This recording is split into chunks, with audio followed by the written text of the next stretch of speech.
Okay everyone, so today's video is pretty much going to be about me replacing my front seats here. I'm going to be putting in some aftermarket ones. I did all the measurements online. They should fit, but one of the things you can't account for is the way it's going to sit on the bracket, which is where the seat attaches to the actual vehicle. So that part is going to be the last part where when I go to do this, I'll truly find out if they fit or not. So the first part I have to do is I'm going to set up the bracket and the sliders on the seat. I'll be doing that inside where it's a lot warmer, so I'll just be talking about it later in the video. I don't actually have any footage of it. And then for this part though, the first thing you're going to want to do is slide the seats forward. So, because there's 2 bolts back there, and then you're going to slide them back, and then there's 2 bolts in the front. When doing this, because these do have airbags in them, you're going to want to disconnect the negative terminal from the battery, and I'm probably going to do that and wait about an hour before I actually begin the installation of these seats. Okay, so like I was saying, you're going to disconnect your negative terminal. It's a 10 millimeter. So, alright,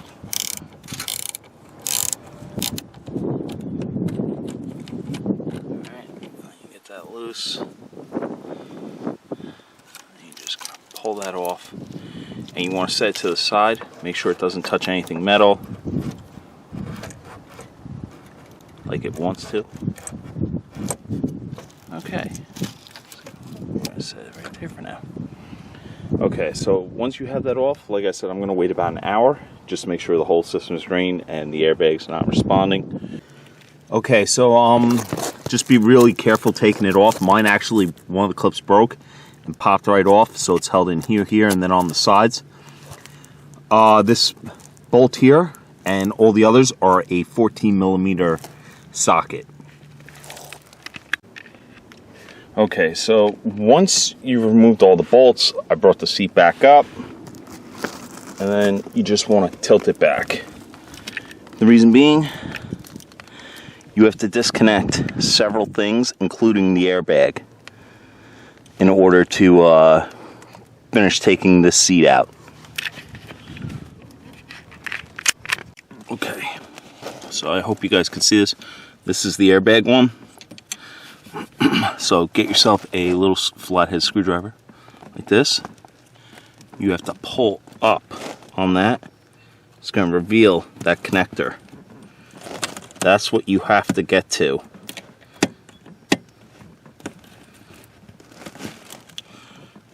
disconnect this.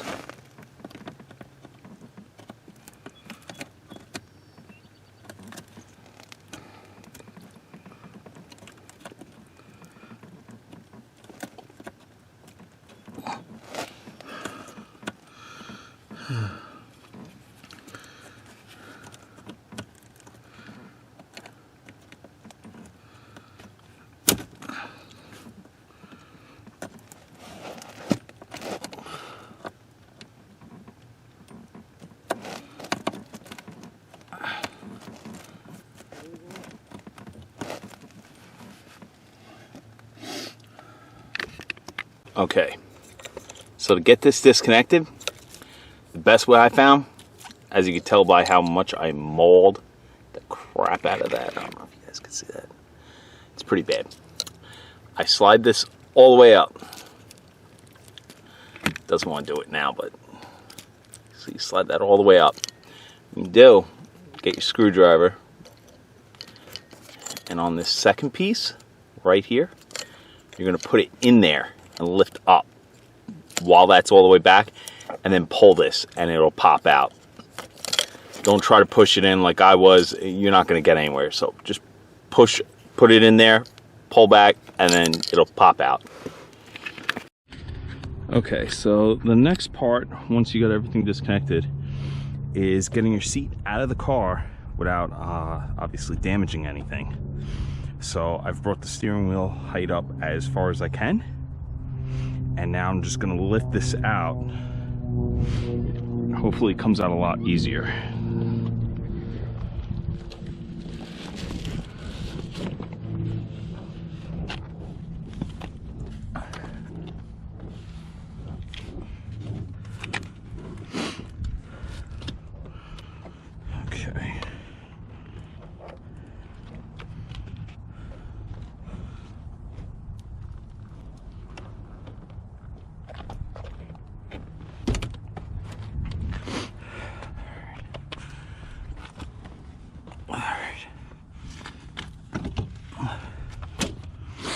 Okay, so I did scratch up a little bit here. The bracket caught along here. That's what I'm talking about. Be very careful when removing it. So the next thing I'm going to do is just vacuum up here, because this has never been out before. Actually, before I do that, let's test fit this bracket. It's supposed to be custom made for my car. So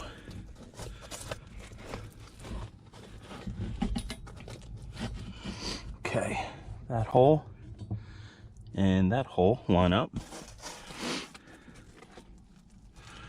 That hole and that hole somewhat line up. There we go. Okay. Okay.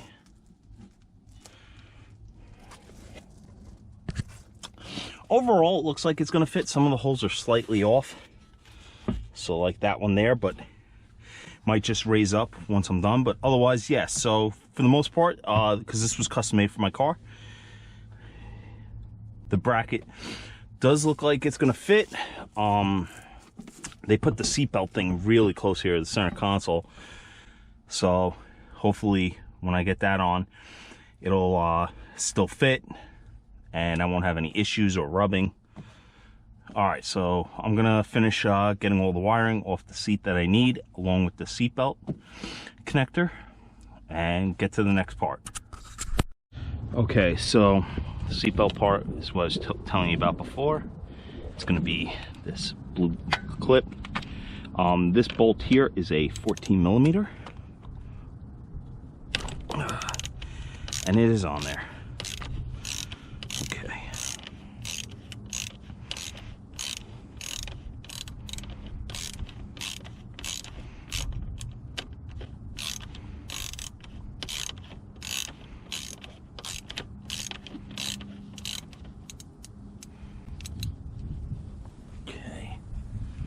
I see Honda welds that nut too. Alright, so you can't reuse that because they welded on there. So you're gonna need you're gonna need a fastener, some kind of locking nut to install that to the bracket. Okay, so when installing the sliders, you want the handle facing the other slider. So you want this handle facing the other slider. Comes with a screw and a spacer. So the spacer goes between the seat and the rail. So I put the spacer on the outside. I'll put my screw through. Now it's going to look like that. And it's going to get screwed in. But before I do that, just for safety, I'm adding some blue Loctite to the threads here. Not a lot, just a dab.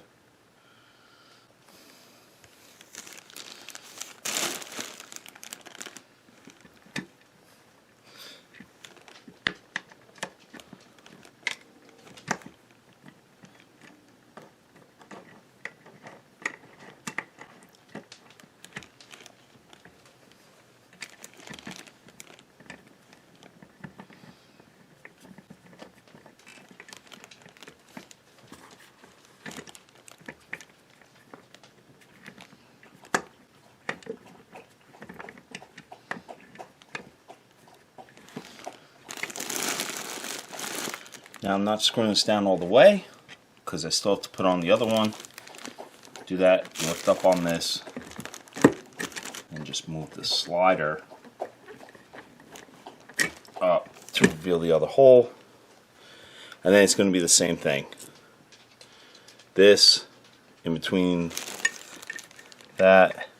You have to use these, otherwise it is going to rub. And like I said, I'm just using a little bit of Loctite. Okay, extremely close to the dash. This part actually even overlaps a little, but that's fine. This fit, but it is pretty much pushed up against the dash. But I don't plan on moving that a lot. I might be able to put some foam there to protect the center console, but that could be something I do in the future. Other than that, it did line up. It took some negotiating. It clears the door, which I'm super happy about. So I'm just going to finish bolting this down, and then the next thing I'm going to do is do the wiring.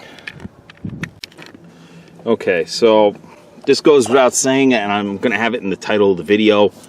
Whenever you mess with your SRS system or your airbags, anything like that, you do it at your own risk. You should really know what you're doing. You could get hurt, create a safety issue, damage your vehicle. So, you know, once again, take this video as maybe as a guide, but it's not the end-all be-all. You're doing this at your own risk in the end. So with that out of the way, there's, for the airbag system, the light's going to come on now because it's not reading the airbag. So I'm using a 3.3 ohm resistor. I'm going to put it in the two middle pins, and then I'm going to hook up the battery and see if that tricks the system into thinking there's an airbag there, because there's no longer an airbag there, and get rid of the SRS airbag warning light.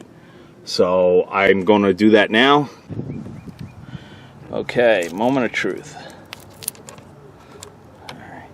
On there, like I said, it's a 10 millimeter.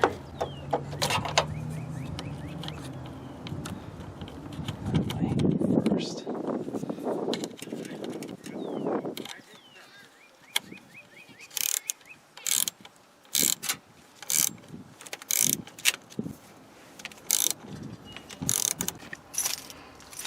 Okay, moment of truth. Car started up, and as you can see, the system has the airbag light on. So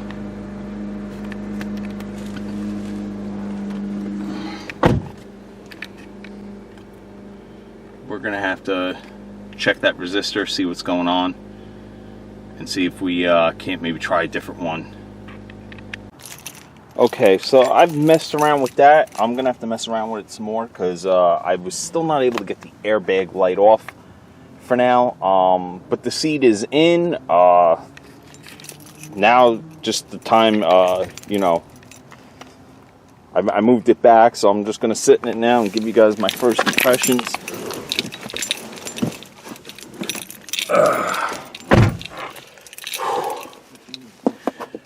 I like it. I mean, the bolstering holds you in, so you have to, I would definitely measure it to your body type.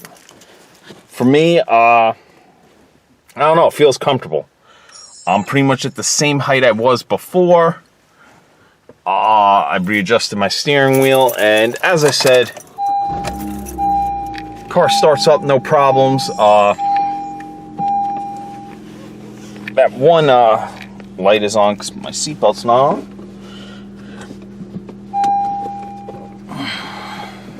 And like I said, I haven't fixed that for now. Other than that,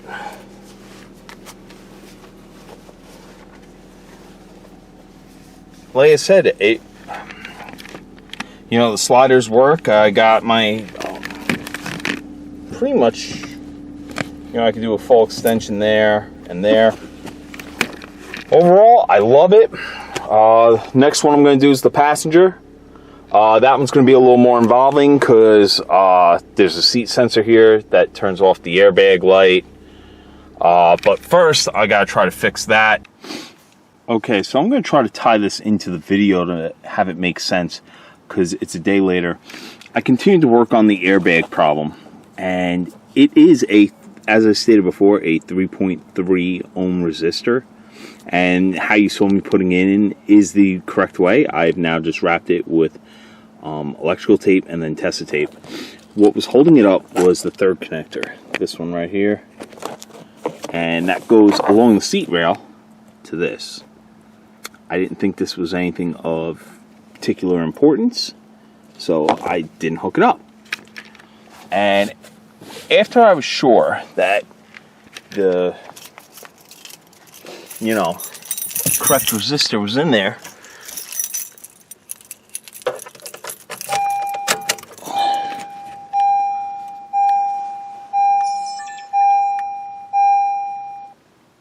it goes out. And if I start it up, it stays off.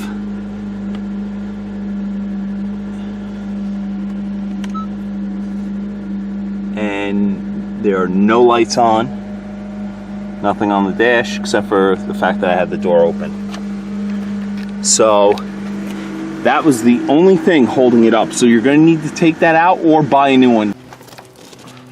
Okay everyone, so on the planted passenger seat, you only have one mount for the seatbelt buckle. So this buckle in over there. The problem is the second point to this system was to the actual seat, and it's welded in there, so you're not going to be able to get it out. So my solution is going to be to bring this down and bolt it into the floor there with the other one. Loctite this, that way it'll be extra firm, and then it'll still be able to perform and do the same thing, and it's perfectly in line, so we won't have an issue there.